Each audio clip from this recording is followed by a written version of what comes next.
we're in some dangerous times, and our tech is going to make it more dangerous, especially because the tech is being propagated and built by people who have no souls. Exhibit A. I'm going somewhere today, so I hope you join me on this journey, and I would love to hear your feedback. The number is 866-801-TALK. That is the number here on the Karen Hunter Show. Please call her. Actually, all Urban View, 866-801-8255 is the number. Elon Musk was approved last month for for human trial of a brain implant company to implant computers into people's brains. Elon Musk has the ability to test out his Neuralink brain implant on human beings. Company founded in 2016 and received regulatory approval last week to conduct the first clinical trial of its experimental device in humans. Elon Musk promoted this, of course, on the media outlet that he purchased called Twitter, which I don't follow him, so I don't know what he's doing. And maybe I should start following him. Maybe he'll block me, though. I don't know. Somebody follow him. Let's find out what he's doing. But when we really know what he's doing, here's what I'm going to say. And I'm not going to say that every white person in South Africa is racist. I'm not going to say that. But I'm going to say that every white person in South Africa was rooted and born in a nation that saw Black people as less than human. That was foundational. And that apartheid system it ended in my lifetime. I was out of college. I was in my 20s when apartheid ended. I remember it. I actually had a student, one of my best friends in college, Brian Toka, was from South Africa. So we had many conversations. I actually went to a lot of protests with him around apartheid. So in my lifetime, Black people in South Africa, where Elon Musk is from, were in another class, beyond even a caste system, beyond even the untouchables in the Indian caste system. This was horrific. Horrific. Elon Musk is daddy. Now, I'm going to tie all these things together because this is to me, the reason why you read and you study and you process, because things start to come together. I'm watching this documentary. Thank you, family member who suggested it, on the Duggars.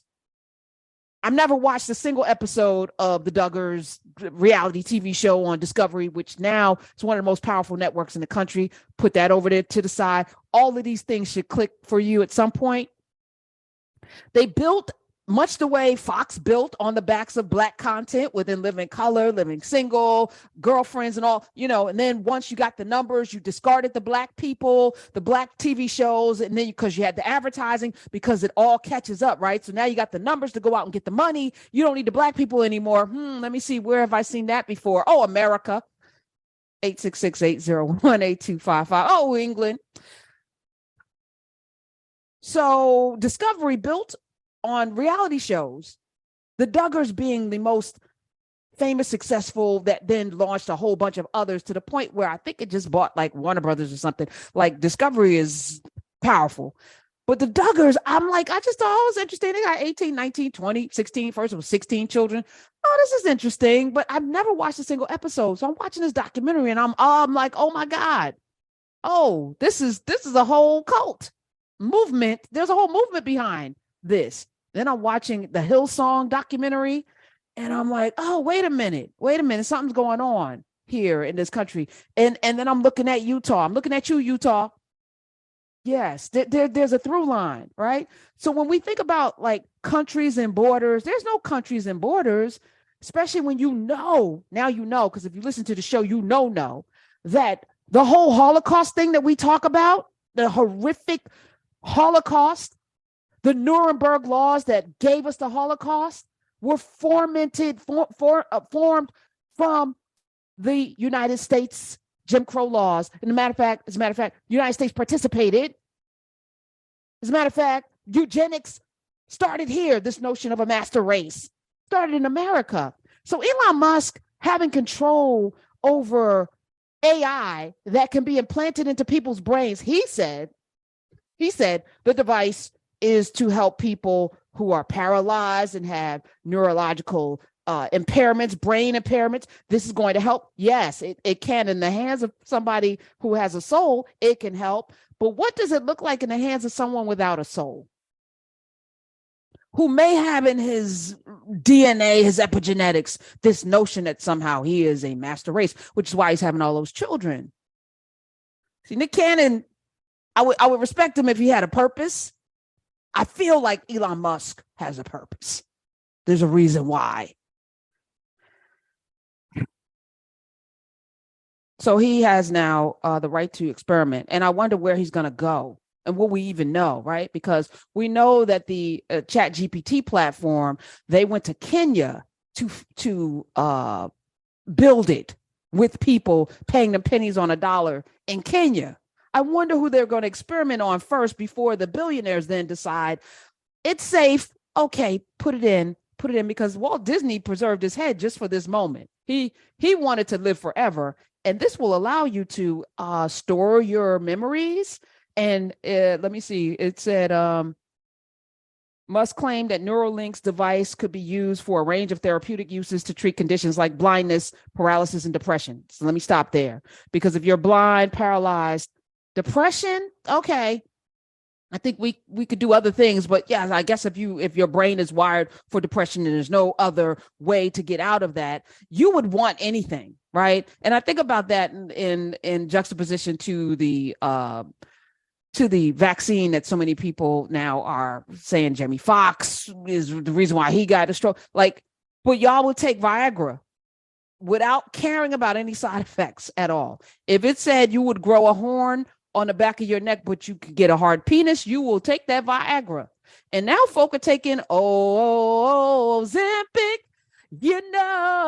not for diabetes, but to lose weight, because who wants to be fat? So clearly you don't care about the side effects, right? When it's something that you want. So I can imagine people lining up if they're blind or paralyzed to get something put into their brain that will allow them to see and to walk. And let me just say, if I suffer from any of that, I probably would stand in line too and not ask too many questions, because life, but one then asks, Stevie Wonder not living a good life? I don't know. I mean, there's a lot here to unpack. But he said, he went on to say, he suggested that the device could eventually extract and store thoughts as a backup drive for your non-physical being. Your digital soul is what he called it. So let me put out the first question, because we're going to have an interesting day today, and it's going to continue because I think I have a guest this hour. In the 5 o'clock hour, I'm going to come back to this because I want to know, would you sign up to get this Neuralink implant? I can see a lot of folk doing it quietly. I can see him experimenting in Africa, in a country, paying people maybe even $1,000, which would probably, for some people in certain countries that they've deprived of the ability to make money, right? Depressed in such a way that desperation sinks in, right?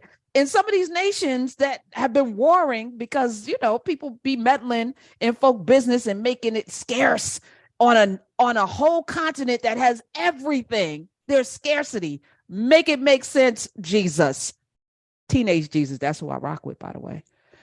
But I'm wondering, are they going to make sure that it's foolproof? And then the billionaires, much like the bunkers that they're setting up, because, they know what they're doing, are going to then upload their intelligence, and then 1,000 years from now, have somebody, store their memories and put them into a body, a different form. I don't know, but who's signing up for this? I do see them using guinea pigs, though, called human beings, probably in Africa. Who would these thoughts belong to?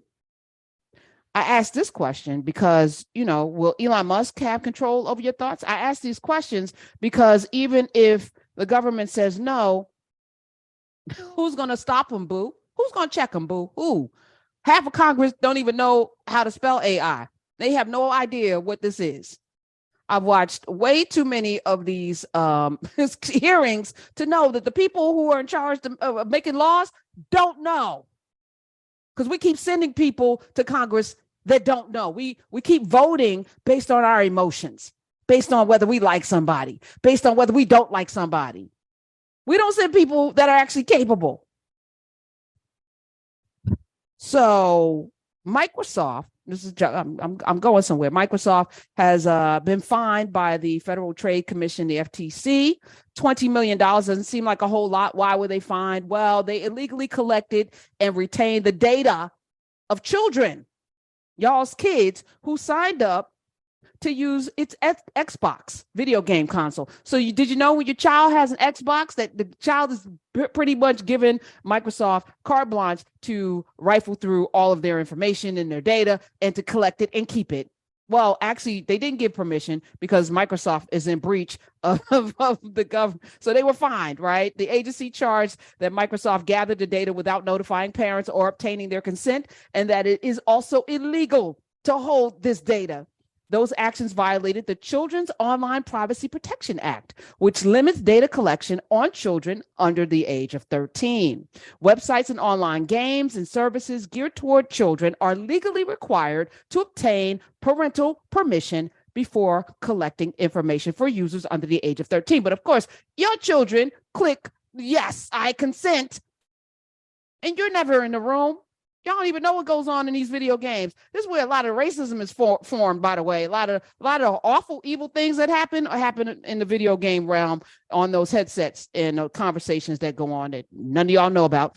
Anyway, the Consumer Protection Agency said that Microsoft's Xbox Live failed to do so. So this is a live thing that's happening. That they have data and all of the collecting everything. Microsoft Corporate VP for Xbox, Dave McCarthy, outlined additional steps that the company is now taking to improve its age verification systems and to ensure that parents are involved in the creation of children's accounts for the service. So I'm going to ask this question. You think this was a mistake? You think this is a whoopsie? You think they didn't know? That the parents probably wouldn't know? And how long has this been going on? And how much of your children's data do they have? If your child has an Xbox, how much of your data do they have? So do you trust Elon Musk with the download of your soul? And then why did the FDA approve this? Because it seems to me it takes about 6 months to just get a proposal approved. And then there's 4 phases after that.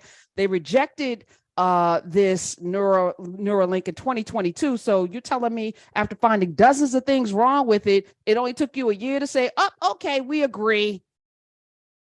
Sure. Have at it. Go experiment on people. This is scary.